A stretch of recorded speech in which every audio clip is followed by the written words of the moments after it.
Mais qu'est-ce qui se passe entre Drake et Kendrick Lamar? Vous avez suivi comme moi, ils sont en plein bif en ce moment, ils sortent des sons tous les jours. C'est réellement un bordel, il y a trop de trucs de partout. T'as des vidéos de Balou qui durent 1h30 où il analyse tout, mais c'est beaucoup trop long. Donc dans cette vidéo, on va faire un résumé parfait et complet du bif entre Kendrick Lamar et Drake. C'est parti, let's go!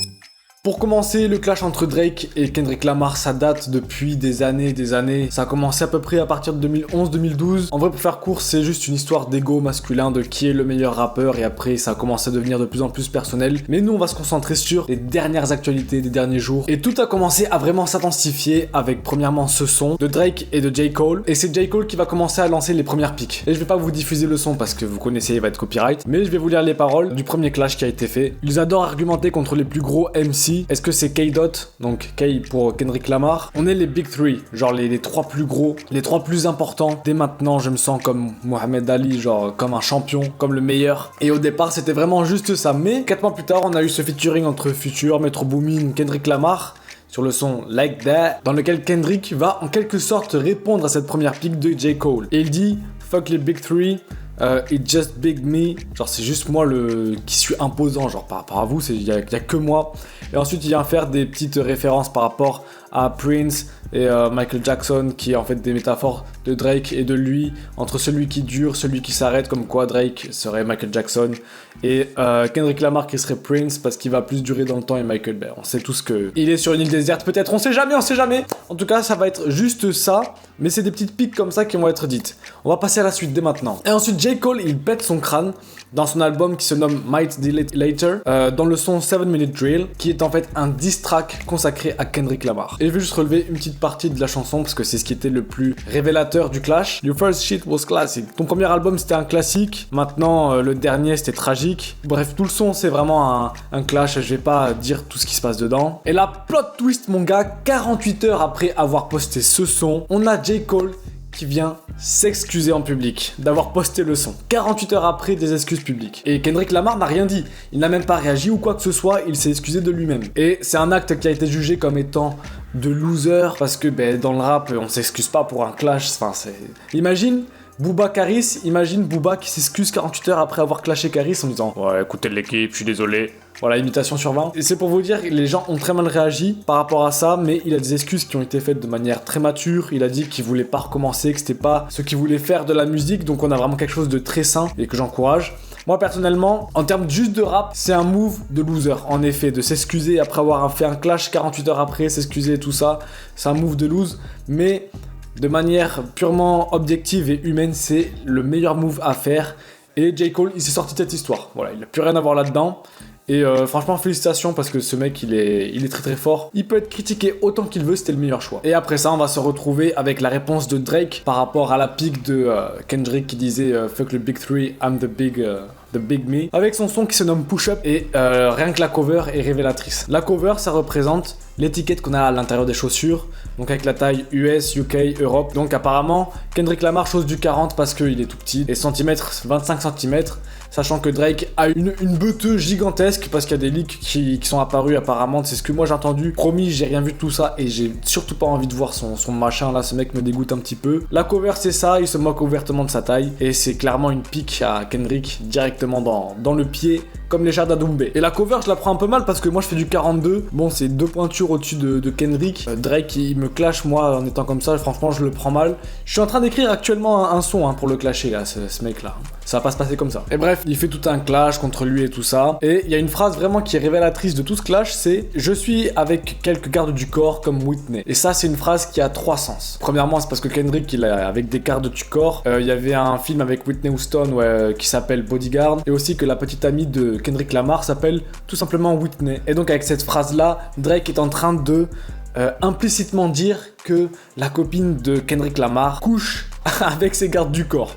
Voilà, un classique. On a vu ça dans Scarface avec Tony Montana, avec Nick Lepore qui se tape, comment elle s'appelle là, je sais plus, la meuf là, bref. Ou aussi peut-être qu'elle a besoin d'un garde du corps parce que Kendrick Lamar a été violent, il me semble, physiquement avec elle, des violences conjugales, donc bref, peut-être qu'elle a besoin d'un garde du corps contre lui. Donc voilà, c'est tout pour celui-là. Et puis Drake va continuer à charbonner ses clashs contre Kendrick Lamar, qui n'a toujours pas répondu pour le moment, mais il va sortir ce son-là, un autre diss track. Oh yeah. On a déjà 3 sons qui ont été faits contre Kendrick Lamar, qui lui n'a sorti qu'une seule phrase, une seule ligne dans un son, et on lui a fait 3 sons pour le clasher.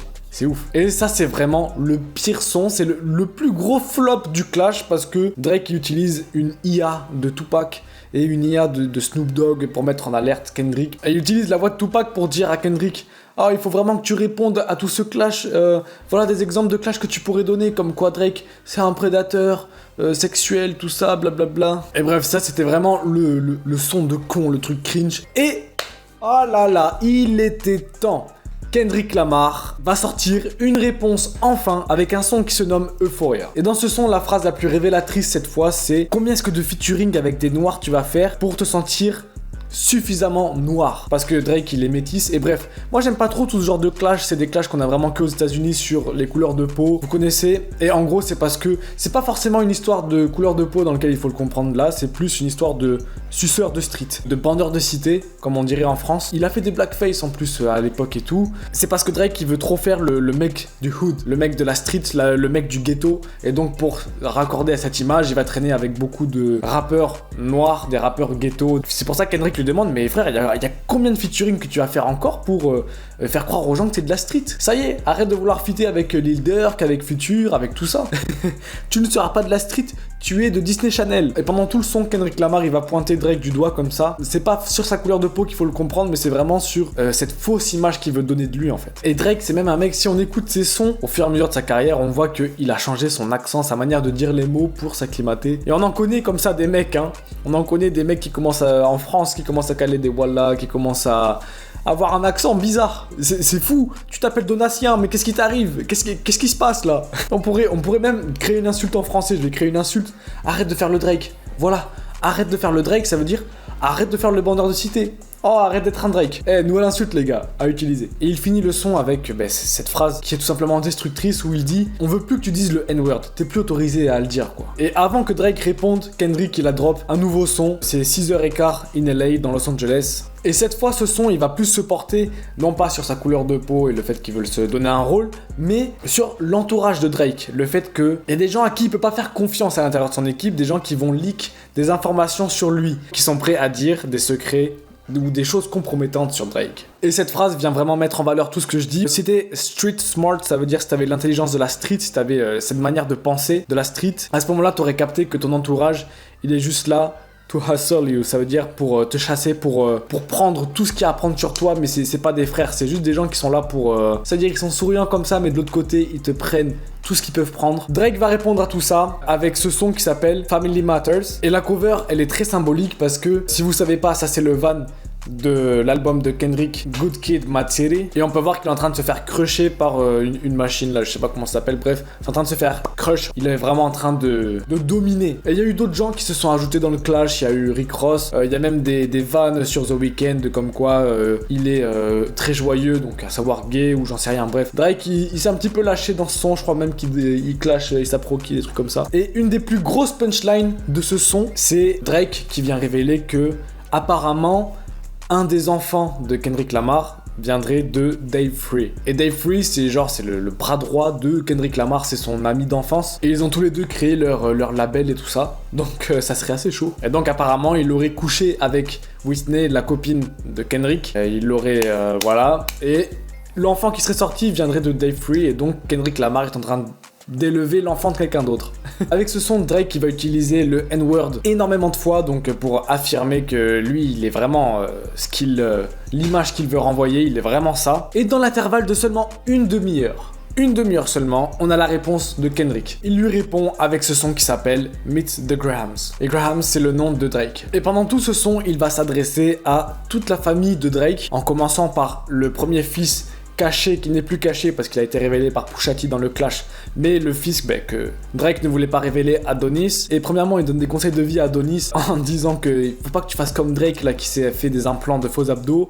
Toi, il faut que tu fasses des pompes et tout ça. Donc bref, il donne plein de conseils comme si c'était son père en fait, comme si Adonis n'avait pas eu de vrai père, de vraies valeurs. Et donc c'est Kendrick qui vient éduquer l'enfant de Drake. Et ensuite, il va parler à d'autres membres de sa famille. Il va aussi venir coller à l'image de Drake cette image de prédateur sexuel, de pédophile, et que les gens ne devraient pas être autour de lui ainsi que tout son entourage parce que même l'entourage sont des prédateurs sexuels avec des histoires étranges. Et comme je vous ai dit, il va parler à l'ensemble de la famille de Drake, mais il y a un membre qu'on ne savait pas. On sait qu'il a une mère, on sait qu'il a un père, on sait maintenant qu'il a un fils, Adonis, mais apparemment Kendrick s'adresse à une fille cachée. Ça y est, il y a combien de gosses qu'on n'a pas vu encore, qu'on connaît pas? Apparemment, Drake aurait un nouvel enfant, une fille, qu'il n'assumerait pas. Donc il n'y a aucune preuve encore là-dessus, mais c'est ce que Kendrick Lamar insinue avec ce son. Et une fois que ce son il est sorti, Drake il a mal géré son clash. Parce qu'il a réagi avec une story Instagram dans laquelle il dit « Nah, attendez les gars, est-ce que quelqu'un peut trouver ma fille cachée et me la montrer s'il vous plaît ?» C'est